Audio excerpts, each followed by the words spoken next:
하나님 아버지, 은혜를 감사합니다. 귀한 주일 우리에게 허락하시고 기도로 하루를 시작하게 하시니 감사합니다. 우리 마음의 모든 것들 하나님 앞에 내려놓으며 은혜 받으며 시작하는 이 하루가 되게 하옵소서. 예수님 이름으로 기도드립니다. 아멘. 찬송가 545장 하나님께 찬양드립니다. 찬송가 545장입니다.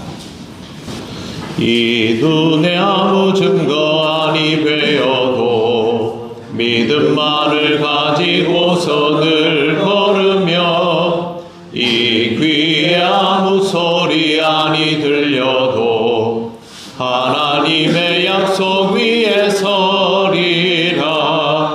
걸어가세 믿음 위에 서서 나가세 의심 버리고 걸어가세 믿음 위에 서서 눈과 귀에 아무 증거 없어도 이 눈이 보기에는 어떠하든지 이미 얻은 증거대로 늘 믿으며 이 마음에 의심 없이 살아갈 때에 우리 소원 주 안에서 이루리.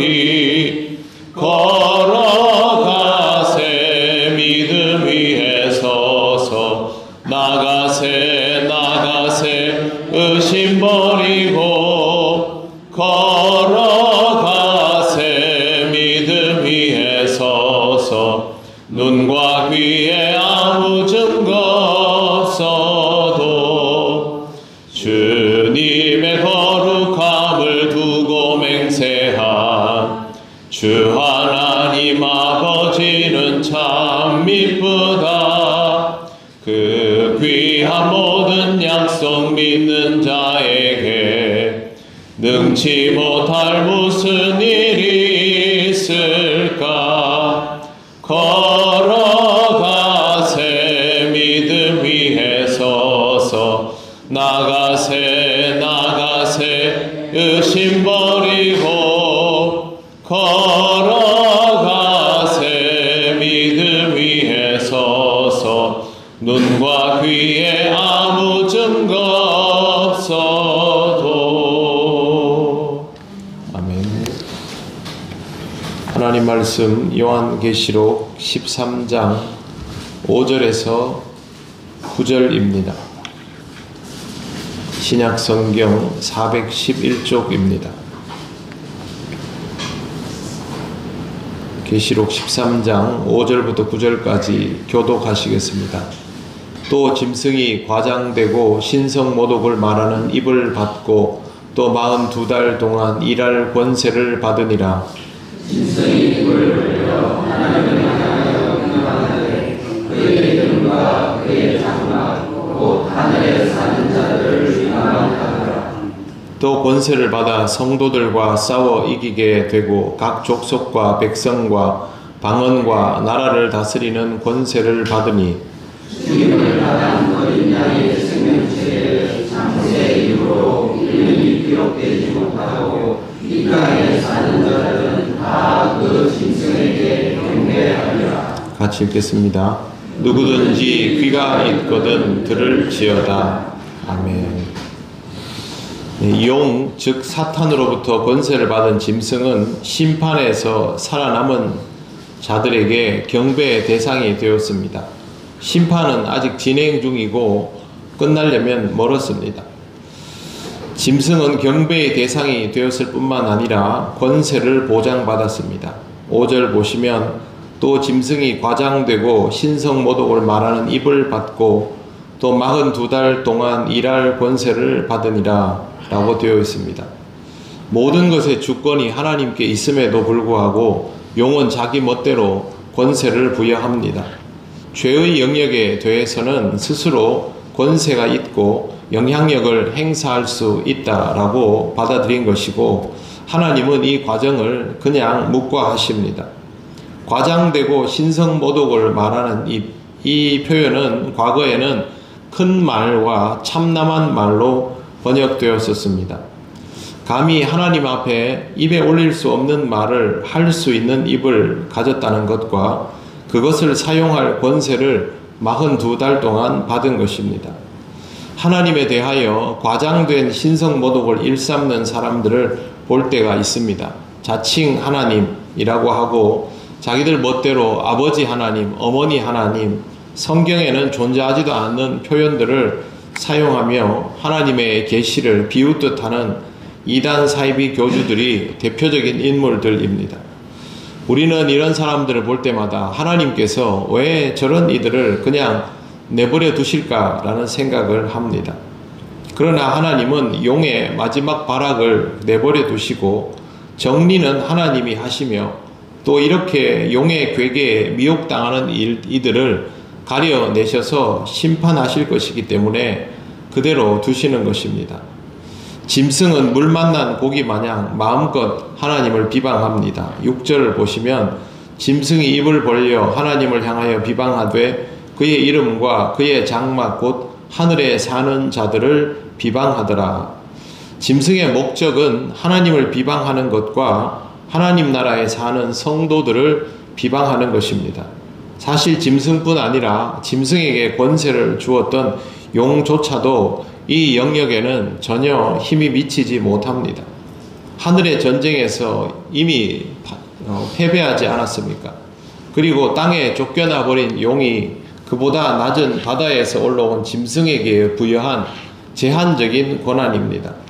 그걸로 힘도 미치지 않는 하나님과 하늘의 백성을 비방하는 것은 입만 살아있는 것이죠. 그래도 땅에서는 힘을 제법 씁니다. 7절을 보시면 또 권세를 받아 성도들과 싸워 이기게 되고 각 족속과 백성과 방언과 나라를 다스리는 권세를 받으니 라고 되어 있습니다. 성도들과 싸워 이기고 열방을 다스릴 권세를 가졌다라는 것이죠.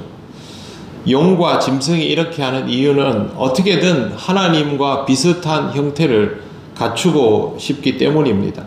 모방하는 것이죠.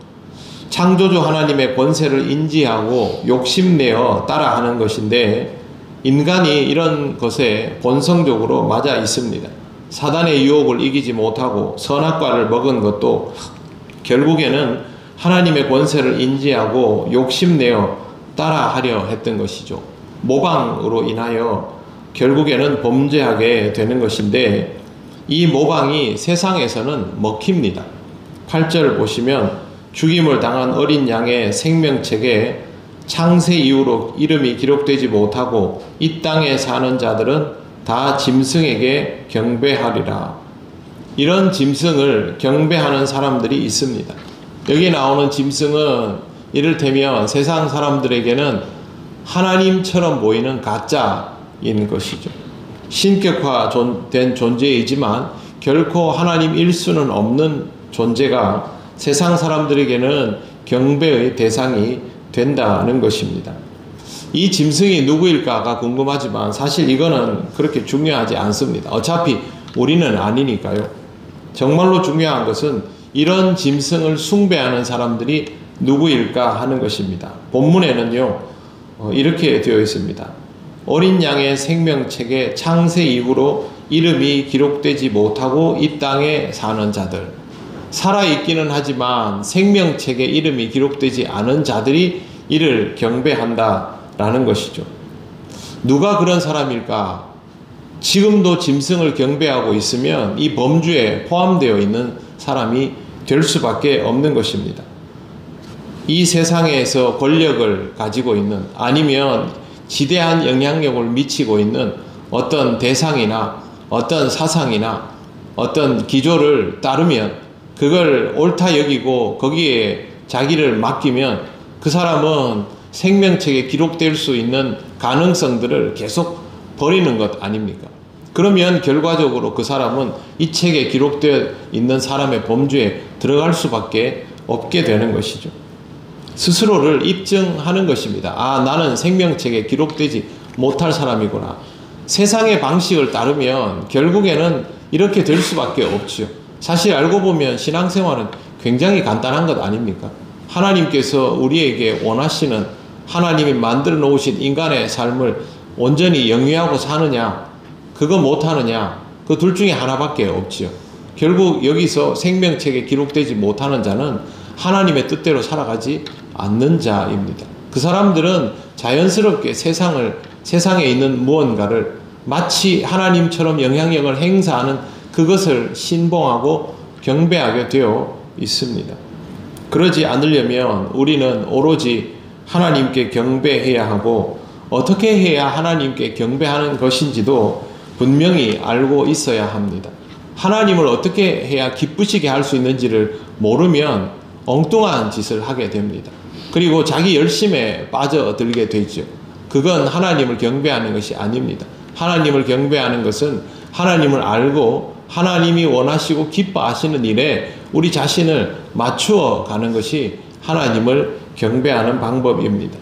오늘 거룩한 주일도 하나님께 경배하는 삶이 무엇인지를 다시 한번 확인하고, 그렇게 하나님을 기쁘시게 하는 삶으로 하루를 살아가며 우리가 이 생명책에 기록된 자임을 은혜로 확인할 수 있는 귀한 날입니다.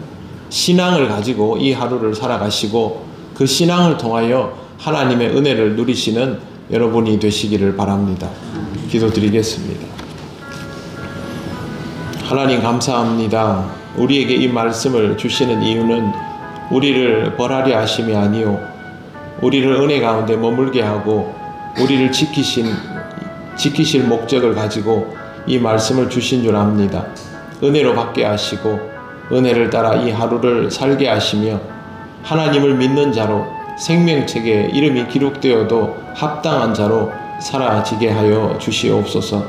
오늘의 모든 것을 주님께 맡기오며 예수님 이름으로 기도드립니다. 아멘.